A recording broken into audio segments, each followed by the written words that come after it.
Hello guys, today workshop and calculation and science lesson 6 धातु में chapter लेकर के उपस्थित हूँ। देखिए क्या होता है, धातु क्या होता है। धातु के बारे में हम पढ़ेंगे, सुने तो बहुत होते हैं। धातु क्या होता है? तो धातु खनिज पदार्थ होता है जो प्रकृति से अयस्कों के रूप में प्राप्त होता है। धातु एक खनिज पदार्थ होता है जो प्रकृति से अयस्कों के रूप में प्राप्त होता है। अब अयस्क के रूप में प्राप्त होने का अब अयस्क क्या है? तो अयस्क जो है प्रकृति में धूल, मिट्टी, कंकड़, पत्थर आदि उसमें मिले होते हैं, जिनके रूप में हमें धातु प्राप्त होता है। तो वो अयस्क के रूप में जो मिला होता है, तो अयस्क को कई प्रक्रियाओं से हम गुजारते हैं। धातुओं अयस्कों से धातुओं को प्राप्त करने के लिए भिन्न भिन्न प्रक्रमों से होकर के गुजरना पड़ता है, जिससे अयस्क में से धातु अलग किया जाता है। तो अयस्क में धातु और अधातु दोनों प्रकार के गुण होते हैं, और प्रक्रमों से गुजारने के बाद हम धातु को अलग करते हैं और उन धातुओं का उपयोग इंजीनियरिंग के कार्यों में लाते हैं या इंजीनियरिंग के कार्यों में प्रयोग करते हैं, प्रयुक्त होता है। धातु से विभिन्न प्रकार के औजार व उपकरण बनाए जाते हैं। इसके लिए धातु और पदार्थों के समस्त गुणों की जानकारी होना अति आवश्यक है कि कौन सा धातु से हम क्या बनाएंगे और किस धातु से क्या नहीं बनाएंगे। इसके बारे में हमें जानना बहुत जरूरी है। तो धातुओं के गुण, धातुओं के गुण, धातुओं के गुण। तो धातुओं के गुण देखिए, किसी भी धातु का 3 प्रकार का गुण होता है: भौतिक गुण, रासायनिक गुण, यांत्रिक गुण। किसी भी पदार्थ का 3 प्रकार का गुण होता है: भौतिक गुण,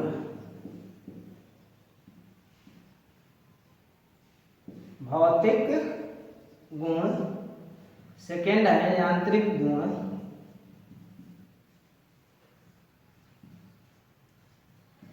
और थर्ड है रासायनिक गुण।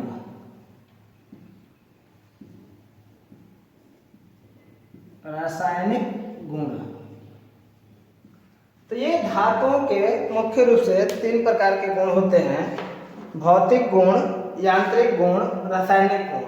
यानी कि physical operation property, physical properties, mechanical properties और केमिकल प्रॉपर्टीज। तो अब भौतिक गुण में क्या है, देखिए आराम से ध्यान से देखिए। भौतिक गुण मतलब क्या होता है?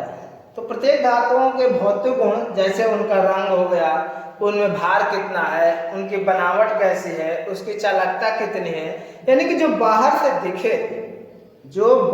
दिखे, वो भौतिक गुण के अंतर्गत आता है। जैसे मान लीजिए रंग हो गया, यानी कि गुण जो भी धातु पदार्थ है वो किस रंग का प्राप्त हुआ, रंग हो गया। दूसरा नंबर भार हो गया,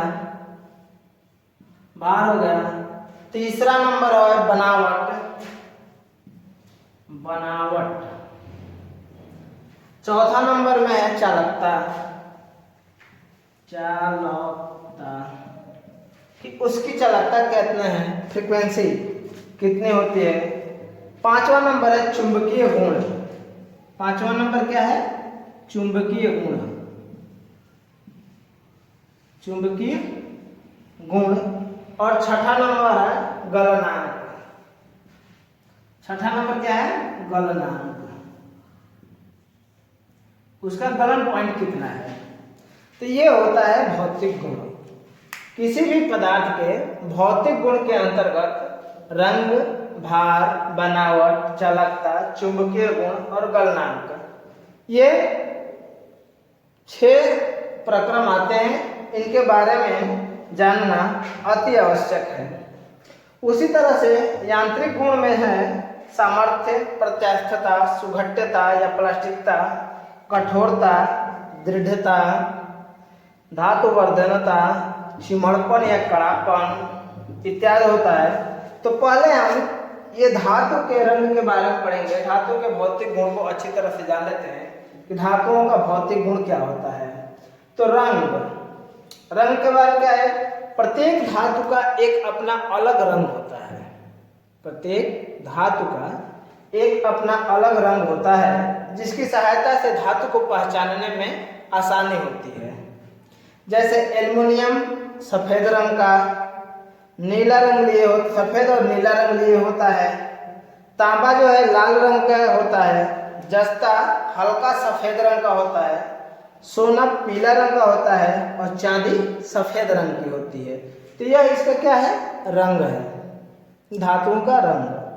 भार, प्रत्येक धातु का भार समान के आकार के लिए अलग अलग होता है। जैसे एल्युमिनियम का भार क्या होता है, हल्का होता है। लोहे का भार वजन होता है, भारी होता है। इसी प्रकार पारा एल्युमिनियम और लोहा दोनों से भारी होता है। पारा जो है एल्युमिनियम और लोहा दोनों से क्या होता है, भारी होता है। यानी कि पारा जो है सबसे भारी धातु है और पारा एक ऐसी धातु है जो लिक्विड अवस्था में पाई जाती है। यह एक्सेप्शन क्वेश्चन है, अपवाद क्वेश्चन है, पूछ सकता है कि पारा जो है, पारा एक धातु है, वो किस अवस्था में पाई जाती है। तो पारा एक धातु है, जब धातु सभी धातुएं ठोस अवस्था में पाई जाती है, लेकिन पारा ही एक ऐसी धातु है जो लिक्विड अवस्था में पाई जाती है। बनावट, तो धातुओं को उनकी आंतरिक बनावट के आधार पर निम्न प्रकार के आकार में हम विभाजित कर सकते हैं। यदि उनको तोड़कर आंतरिक बनावट को देखा जाए तो सभी धातुओं की बनावट अलग अलग पाई जाएगी, भिन्न भिन्न पाई जाएगी। जैसे पिटवा लोहा व एल्युमिनियम की बनावट फाइबर नुमा कणों से बनी होती है। पिटवा लोहा और एल्युमिनियम की बनावट जो है फाइबर नुमा कणों से मिलकर के बनी होती है, जबकि कास्ट आयरन और कांसा आदि की आंतरिक बनावट कणों के रूप में प्राप्त होती है। तो किसी भी धातु को हम काट करके देखेंगे तो उसकी बनावट के बारे में हमें पता चल जाएगा। चालकता क्या होती है, धातु का वह गुण जिसके कारण वह ऊष्मा व विद्युत को अपने में से एक बिंदु से दूसरे बिंदु तक गुजारता है, चालकता कहलाता है। चालकता क्या होती है, कोई भी धातु जो है उसके अंदर विद्युत गमन करने की क्षमता कितनी है यह उसकी चालकता पर निर्भर करता है, या ऊष्मा भी गमन करने की क्षमता कितनी है वह उसकी चालकता पर निर्भर करता है। चुंबकीय गुण क्या है, तो धातु का वह गुण जिसके कारण एक धातु दूसरी धातु को अपनी ओर आकर्षित करती है। चुंबकीय गुण क्या होता है, एक चुंबक को दूसरे के पास रखते हैं, एक चुंबक है, एक धातु है, तो ले जाएंगे तो यह एक दोनों आकर्षित होंगे। तो उसी बात को कह रहा है कि धातु का वह गुण जिसके कारण एक धातु दूसरी धातु को अपनी ओर आकर्षित करने का प्रयत्न करती है, चुंबकशीलता कहलाती है। यह गुण प्रत्येक धातु में नहीं होता है। चुंबकशीलता का गुण प्रत्येक धातु में नहीं होता है। इसके गुण मुख्य रूप से लोहे के धातु में ही पाया जाता है। चुंबकीय गुण गलनांक क्या है, धातु का वह गुण जिसके कारण धातु को गर्म करने पर वह गलकर द्रव अवस्था में परिवर्तित हो जाए, यानी कि जिस ताप पर धातु गल करके द्रव अवस्था में प्राप्त होती है उस पॉइंट को, उस बिंदु को क्या बोलेंगे, गलनांक बोलेंगे। जैसे पिटवा लोहा 1580 पर, पिटवा लोहा जो है, पिटवा लोहा 1580 पर गल करके पानी हो जाता है, लिक्विड हो जाता है। तांबे का गलनांक 1084 होता है, ढलवा 1200 से 1350 अंश तक पिघलता है और एल्युमिनियम का गलनांक जो है 658 होता है। तो इस प्रकार से ये भौतिक गुण, रंग, भार, बनावट, चालकता, चुंबकीय गुण और गलनांक इतना भौतिक गुण के अंतर्गत पाया जाता है। अब यांत्रिक गुण क्या है, तो यांत्रिक गुण कल पढ़ते हैं। थैंक्स।